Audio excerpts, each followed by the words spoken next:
again.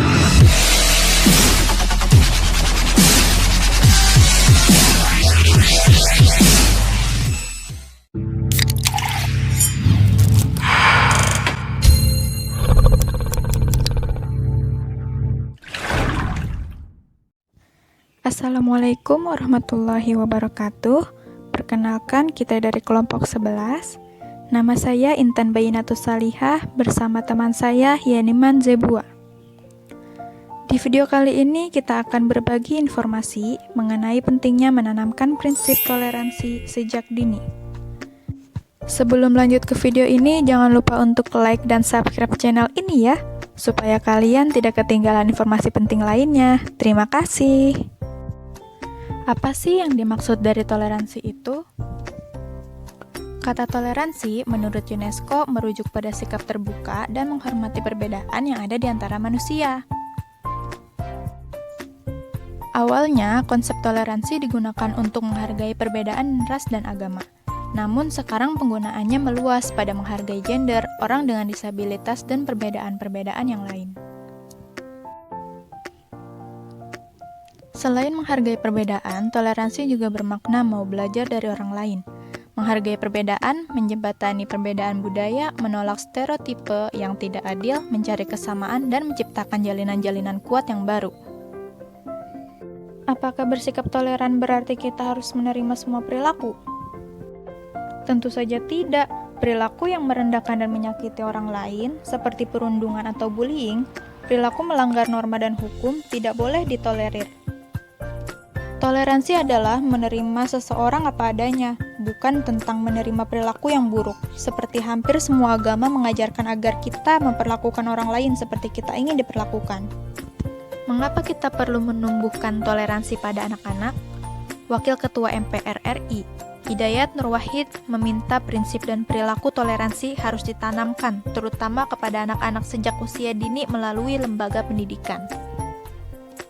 Dia mengatakan, Indonesia sebagai negara besar yang terdiri atas beragam suku, budaya, agama, ras, dan warna kulit pasti memiliki berbagai tantangan berat dalam perjalanan sejarah hingga saat ini.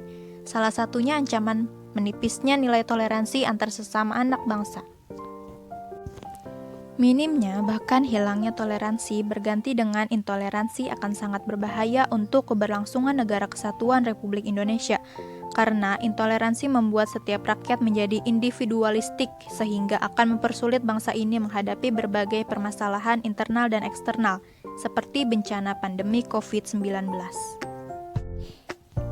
Hidayat mengatakan lembaga pendidikan menjadi sangat dibutuhkan untuk penguatan nilai toleransi karena menjadi tempat generasi muda akan belajar sejarah bahwa prinsip dan praktik toleransi yang luar biasa telah ditunjukkan para pendiri bangsa.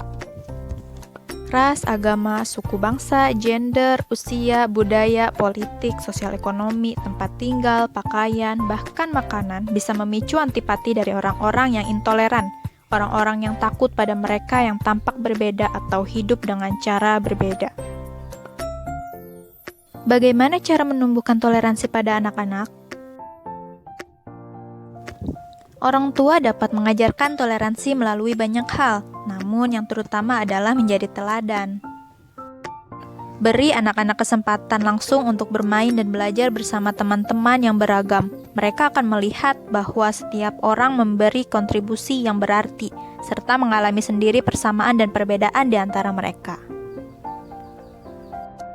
Mengajari toleransi bisa dimulai dengan mengajari anak-anak keterampilan untuk mengelola emosi dan diri sendiri, menumbuhkan rasa cinta, kasih, dan mau memahami orang lain. Toleransi adalah sebuah topik sensitif yang perlu didiskusikan orang tua kepada anak-anak secara terbuka dan jujur. Kemampuan mengelola emosi dan diri sendiri yang amat rendah juga bisa menjadi bibit intoleransi. Seringkali kita menghindari tanggung jawab atau perasaan terluka dan kecewa dengan cara menghakimi atau menyalahkan orang lain, sehingga muncul kebencian dan sikap tidak toleran. Jika anak tak pernah diajar membedakan, mencela, atau mengutuk orang lain yang berbeda, kemungkinan besar anak-anak belajar untuk menerima orang yang berbeda dari mereka. Sebaliknya, anak-anak yang terpapar pada prasangka dan tak pernah diajari untuk menerima orang lain amat berisiko tumbuh menjadi orang dewasa yang tidak toleran. Dengan perbedaan suku, agama, ras, pandangan politik, pendidikan, dan latar belakang profesi, mereka bisa menyatu sehingga Indonesia mampu meraih kemerdekaannya. Toleransi juga menyebabkan terbentuknya NKRI dan Pancasila.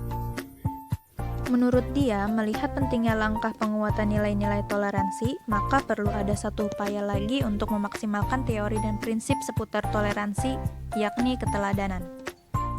Untuk itu, Hidayat mengajak seluruh elemen bangsa, terutama orang tua, lembaga pendidikan, para tenaga pendidik, dan pemerintah untuk mendukung serius upaya itu dengan memberikan contoh nyata implementasi toleransi dalam kehidupan sehari-hari.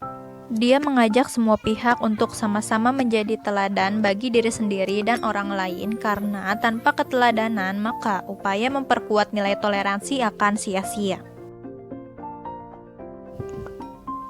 Jadi, toleransi itu menghargai perbedaan, bukan memaksa untuk menyamakan perbedaan. Mari bersama kita tanamkan toleransi, karena dari toleransi itulah Negara Kesatuan Republik Indonesia dan Pancasila terbentuk. Terima kasih telah menonton video kami. Semoga video ini bermanfaat bagi teman-teman semua ya. Wassalamualaikum warahmatullahi wabarakatuh.